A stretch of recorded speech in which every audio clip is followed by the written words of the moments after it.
My name is Corey Dowd, and I'm from Long Island, New York. In 2018, I finished my service in the Peace Corps in Ghana, becoming a self-employed contractor while I waited to enroll in grad school. For the first time in my life, I was responsible for buying my own health insurance. I was a healthy, active 32-year-old with no reason to believe I'd be seriously sick before I got on a student health plan. But I wanted to be responsible and protect myself against the worst case scenario. So I purchased a 6-month plan with a high deductible and what I thought was good coverage. But just weeks before leaving for school, I woke up with severe stomach pain and had an emergency surgery to remove my appendix. A few months later, the hospital called to tell me that my insurance company was only paying for a few $1,000s and that I was responsible for the rest, more than $37,000. This was the worst case scenario I had been trying to avoid. It turns out that buried in the fine print, my plan put limits on how much they would pay for certain expenses, even emergency surgeries. As I later learned, I had purchased a short-term plan that didn't have to play by the same rules as regular health insurance. These junk healthcare plans don't have to cover things like surgeries, prescription drugs, mental health visits, or even pre-existing conditions. For me, there was both a financial and emotional cost. I've always considered myself a very responsible person, but this really took a toll on my self-esteem and my identity. Fortunately, my story has a happy ending. The national news coverage of what happened to me motivated the insurance company to pay the rest of my bill. But not everyone is so lucky.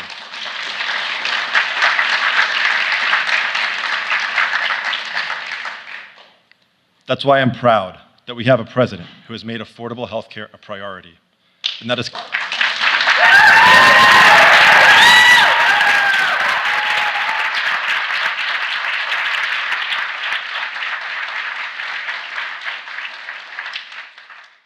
It is my greatest honor to introduce him today. Ladies and gentlemen, the President of the United States, Joe Biden.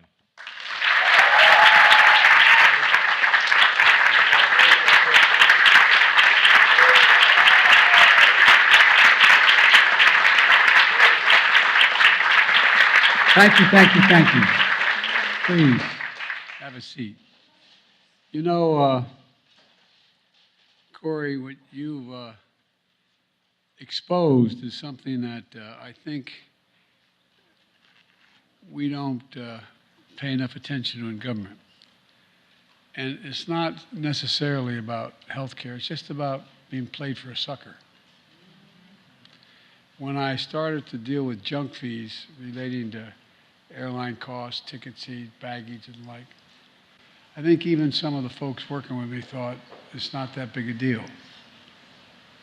But, you know, in America, it sounds corny, but fairness is something we kind of expect. And I don't know anybody who likes being viewed as having been played for a sucker, taken advantage of. People are ready to meet their responsibilities. But I think this is a big deal. It's a big deal, and I have to thank my staff, and I mean that sincerely, for focusing on the healthcare piece. I didn't know some of this. I thought I knew a hell of a lot about healthcare. I've been a significant... Sorry. I've been a significant consumer, and my family has as well. But look, Corey, your story, it turns out, is a very familiar one to too many Americans. You try to do the right thing, only get ripped off instead. And too many nights, too many Americans lie in bed, staring at the ceiling, worrying what will happen if their spouse gets seriously ill. What will happen if something else happens to them? Do they have enough insurance?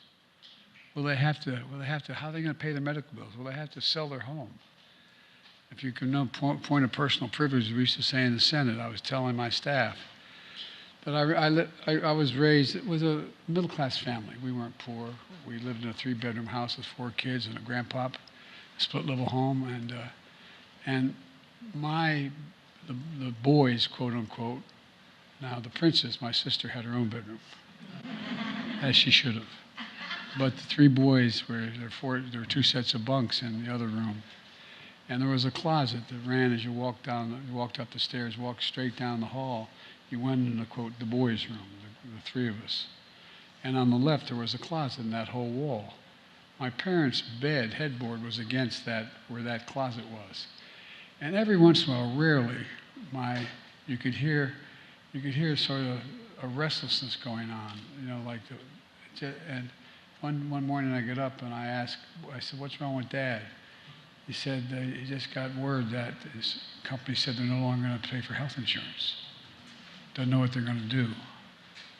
Well, for all of you out there and there's so many people who still are in that circumstance, and we talk about being deprived of your dignity, not being able to take care of your family if you don't have health insurance is I think, one of the most consequential things that can happen to a person. And so, for all of you out there, I just want you to know, I get it, we get it. We have your back, and we're never going to stop fighting for you, and I promise you that. Since I've been in office, we've been carrying out my economic vision.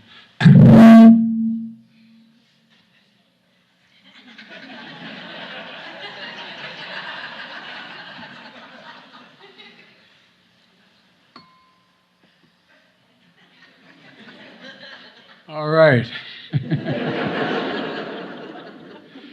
We carried out my economic vision to move from trickle-down economics to what everyone on Wall Street Journal, from the Wall Street Journal, Financial Times, is calling Bidenomics.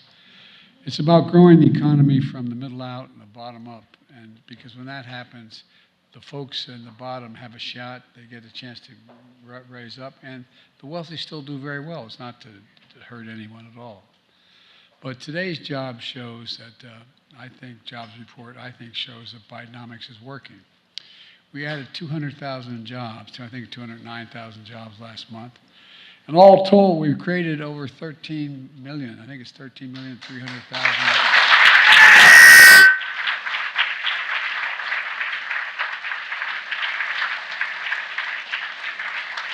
In 2.5 years, that's more than any president ever created in a 4-year term.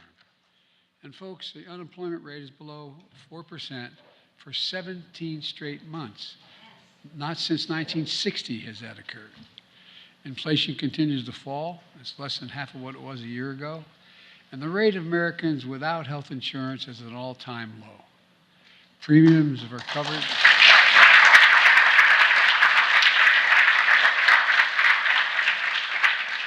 Premiums for coverage of the Affordable Care Act are $800 less per person than before I took office. And that's Bidenomics. Today, I'm joined by healthcare advocates and leaders. Many of them, if I started to name you all, we'd be here all night. But I want to talk about key parts of my economic plan. We're protecting consumers and reducing healthcare costs without in any way hurting insurance companies, docs, hospitals, or anybody else. My State of the Union address, I outlined our fight to end junk fees and hidden charges for companies who sneak into your bills things that you don't think you're going to pay for.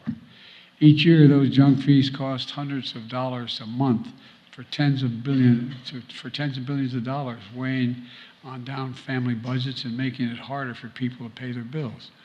Junk fees may not matter to the very wealthy, and it's not the wealthy's fault, by the way, but they matter to working folks in homes like the ones I grew up in. Over the past few months, my administration has cracked down on junk fees across different industries: banking, hotels, concerts, tickets, airlines, cable, internet, and the internet. And today I'm pleased to announce that we're making some progress in healthcare. First, my administration is cracking down on junk fees for health insurance plans that are like the ones that are inexpensive but too often stick consumers with hidden fees. As Corey just talked about, junk fee plans are short-term health insurances that are supposed to provide a few months of temporary coverage for people who are moving from one plan to another. But the prior administration before me decided to let insurance companies make more money by selling junk plans that are up to 3 years long. Americans thought they were buying temporary insurance that would provide real coverage in those plans. Instead, many have been saddled with thousands of dollars in medical bills these junk fees don't cover. And I think it's outrageous. There are two main ways junk fees stick you with the high bills. The one way you just heard from Corey. He needed emergency surgery to get an appendix removed, but hidden in the fine print, his plan said it would only cover a fraction of the $37,000 the hospital bill was, even though he was paying his insurance premiums every month. Another predatory way of getting around protection Barack and I fought so hard in the Affordable Care Act to accomplish, protecting millions of people with pre-existing conditions like cancer and heart disease. That was a way to get around that. Just imagine if you had a heart attack and you expect your insurance company to pay for it, or you're diagnosed with a cancer and you expect your insurance company to pay for it. But they dig into your medical records, discover you had asthma as a kid, claim you had a heart attack as a pre-existing condition, and then refuse to pay. Folks, that's not health insurance. That's a scam. That's a scam. It has to end. And folks,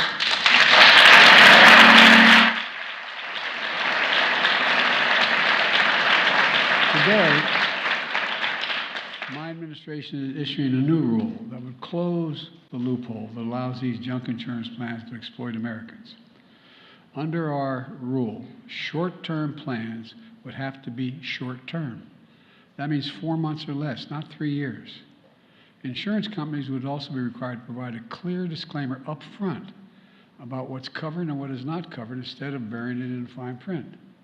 Second, we're cracking down on surprise medical bills, which I thought we had made some progress on.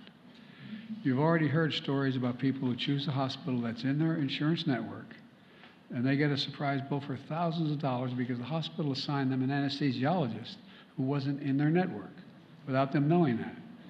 In January 2022, we ended surprise medical billing, so hospitals that are in network can't send you a surprise bill for an out-of-network doctor that you did not choose or even know he was consulted. And over the past 18 months, we protected 1 million Americans every single month from these surprise bills. But these are bills that cost people hundreds of thousands of dollars. But get this, some health care providers are trying to get around the rule by putting in place the rule we put in place to prevent these surprise billings. The travel industry figured out how to charge customers $90 a night resort fees for hotels that aren't resorts. You think I'm kidding? Hospitals are trying to do something similar by using different designations to charge their higher out-of-network rates, or charging hidden facility fees for going to a doctor's office in the building owned by the hospital. And some hospitals are working with credit card companies to promote medical credit cards. Sounds good. Consumers can use these cards to borrow money to pay for the procedures and to get charged in the hospital, but they get charged higher interest rates as a result of that. It's wrong. It's wrong. Today, my administration is closing these surprise billing loopholes. Evading the law and playing games to charge patients outrageous prices has to end. It has to end.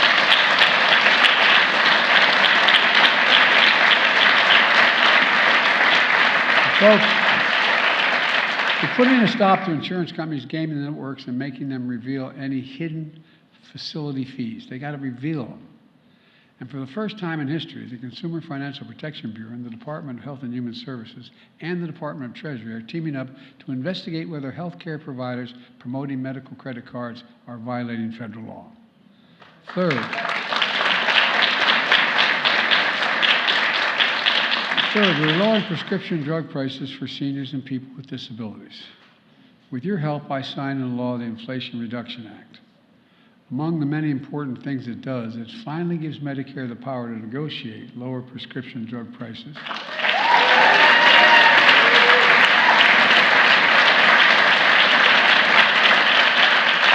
Like the Department of Veterans Affairs does now. We've been trying to get this done for decades. I don't know how many times I made this speech on the floor of the United States Senate. Many. along with many others, but now. And this time we finally beat Big Pharma. Seniors on Medicare who are paying as much as $400 a month for insulin are now paying $35 a month. And I might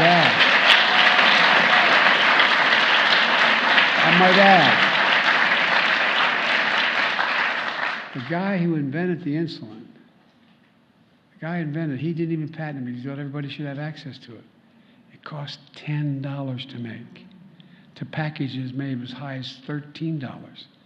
They're still making 3 times what it cost them. It's not like they're being cheated. You know, we also closed the total out-of-pocket drug costs for seniors on Medicare at $2,000 a year, even for expensive drug costs like cancer drugs are $10,000, $12,000, $14,000 a year. Today, the Department of Health and Human Services released a report showing that when these provisions go into effect, they don't go into effect until 2025, 1 in 3 Medicare beneficiaries, that's nearly 19 million people, will save an average of $400 a year. Seniors with the highest drug costs will save an average of $2,500 a year.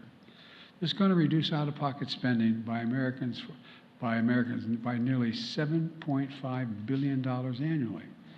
And guess what? It matters. When we're negotiating the issue on whether the government's going to stay open, I spoke to some of my MAGA Republican friends.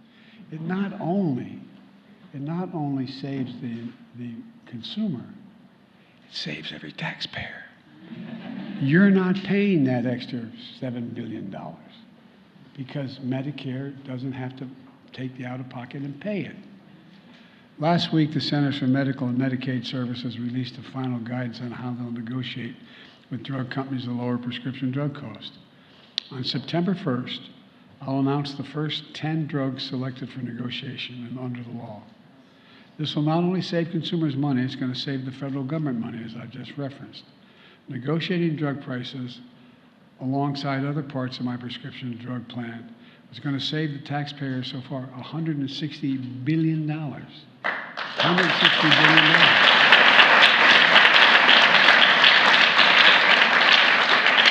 It lowers drug costs and prescription drugs, and it lowers the deficit.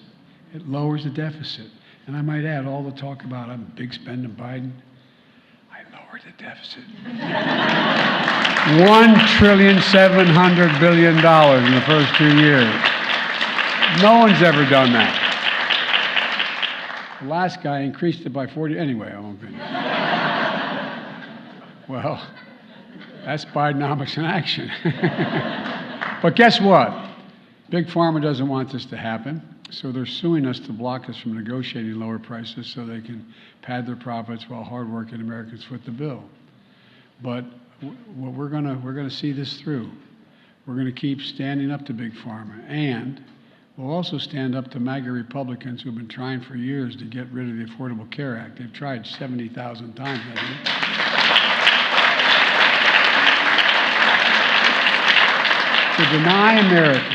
To deny Americans access to the Affordable Health Care Act.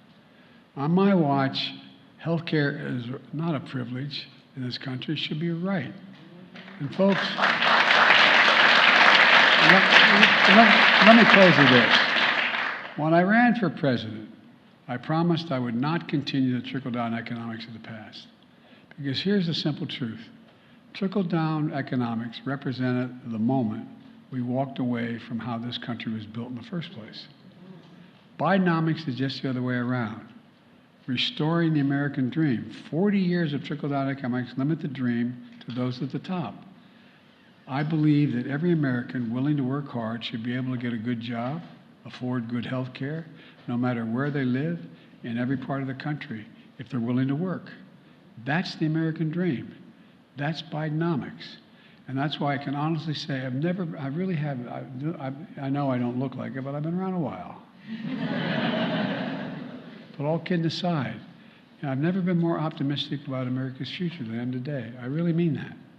I genuinely mean that. We just have to remember who in God's name we are. We're the United States of America. There's nothing beyond our capacity if we work together. There's not a single major problem we decided to solve as a country together that we've not succeeded in doing. Not a single one. And so why are we stopping now? There's so much opportunity. And because of all of you and the minds and the courage that you all represent in this room, I really mean it, there's no reason why we can't continue this. And by the way, we're going to be fair. The suppliers, the drug dealers, are still going to do very well. Everybody's going to just do fine. I'm just tired of seeing Americans ripped off. God bless you all.